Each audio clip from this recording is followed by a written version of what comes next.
Hello বন্ধুরা, আপনারা সবাই কেমন আছেন? আশা করি আপনারা সবাই ভালো আছেন। বন্ধু, আজ আমি বানাবো দই বেগুন। তো প্রথমে আমি এরকম ছোটো ছোটো বেগুনগুলো মাঝখান দিয়ে কেটে এরকম চারটা ভাগে ভাগ করে নিয়েছি। আর এখানে আমি আদা আর টমেটো পেস্ট করে নিয়েছি। আর এখানে নিয়েছি আমি 100 গ্রাম টক দই। এটা আমি একটা পেস্ট বানাবো। এবার দইয়ের মধ্যে আমি দিব হলুদ গুঁড়ো,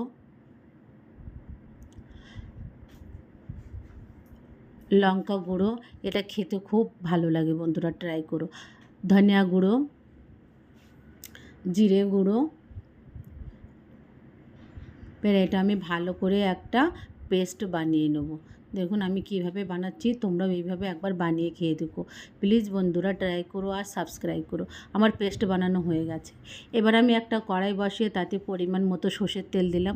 তোমরা চাইলে সাদা তেলেও বানাতে পারো, আমি এখানে সর্ষের তেল দিয়ে রান্না করব। আমি যে বেগুনগুলো কেটে রেখেছিলাম সেটা এর ভিতরে দিয়ে দিলাম এক এক করে।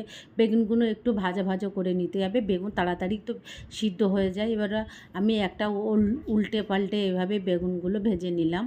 দেখুন আমার সফট হয়ে গেছে বেগুনগুলো। এবার আমি এক এক করে বেগুনগুলো তুলে নেব। দেখুন আমি তুলে নিলাম বেগুনগুলো। এটা গরম ভাতের সঙ্গে বা রুটির সাথে খুব ভালো লাগে। এবার ফোড়নে আমি জিরে আর সর্ষে ফোড়ন দিলাম। এবার ওর ভিতরে আমি দিয়ে দেব একটা পেঁয়াজ কুচি। এতে পেঁয়াজ কুচিটা কম হলেও অসুবিধা নেই, বা বেশি দিলেও তোমরা দিতে পারো, খেতে দারুণ লাগে। আর পেঁয়াজটা অল্প অল্প ভাজা ভাজা হয়ে গেছে। এবার এর ভিতরে দিয়ে দেবো কাসুরি মেথি। এটা আমি হাত দিয়ে গুঁড়ো করে নিয়েছি। এবার এর ভিতরে আমি দিয়ে দেব। কাসুরি মেথিটা দিলে ফ্লেভারটাও ভালো আসে আর গন্ধটাও খুব ভালো লাগে। এবার আমি এটা কষিয়ে নেবো মশলাটার সাথে। নিয়ে আমি যে আগে থেকে যে আদা আর টমেটো পেস্ট করে রেখেছিলাম সেটাও আমি এর ভিতরে এবার দিয়ে দেবো। দেখুন আমার দেওয়া হচ্ছে। এবারে এটা আমি একটু ভালো করে কষিয়ে নেবো যেন কাঁচা গন্ধটা না থাকে। টমেটোর একটা তো কাঁচা গন্ধ থাকে, সেটা যেন না থাকে, তার জন্য আমি একটু ভালো করে কষিয়ে নেব। দেখুন তেলও বার হয়ে গেছে। আর আমি যে পেস্টটা করে রেখেছিলাম সেটাও আমি এর ভিতরে দিয়ে দিলাম। পেস্টটার সাথে যে দই আর যে পেস্ট মশলা দিয়ে বানিয়ে রেখেছিলাম সেটাও দিয়ে একটু কষিয়ে কষিয়ে নিলাম। যত সময় তেল সাইড দিকে না ছাড়বে তত সময় আমার কষাতে হবে। এবার আমি লবণ দিয়ে দিলাম। আগে থেকে আমি যে লবণ দিলে দইটা ফাটার ভয় থাকে, যেহেতু দইয়ের পেস্টটা বানিয়ে নিয়েছিলাম তার জন্য লবণটা আমি পরে দিয়ে দিলাম। এবার আমি যে ভেজে রাখা বেগুনগুলো এক এক করে এর ভিতরে দিয়ে মশলার সাথে একটু মিশিয়ে নেবো। নিয়ে আমি সামান্য পরিমাণ জল দিয়ে দেবো।